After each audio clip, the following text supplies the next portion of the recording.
Как я защищаю свои работы, которые я раскрасила гелевыми ручками? Вот эта работа на 90% состоит из гелевых ручек. То есть вот эти части, вот эти части, вот эти. Вообще брашами я раскрасила ей только вот эту вот часть волос. Остальное это все гелевые акриловые ручки и маркеры Fly-C. Давайте же посмотрим, как я их защищаю. Для начала я их покрываю вот таким самым обычным лаком из Fix Price. Он, кстати, вкусно пахнет.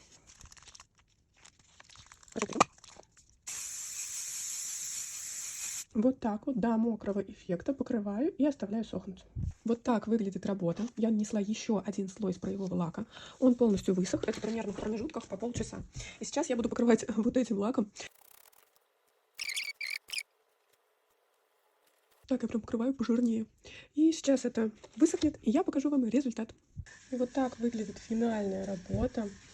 Все защищено. Теперь ручки никуда не денутся, ничего не покорябается, не отпечатается. И вот такая красотка у меня вышла.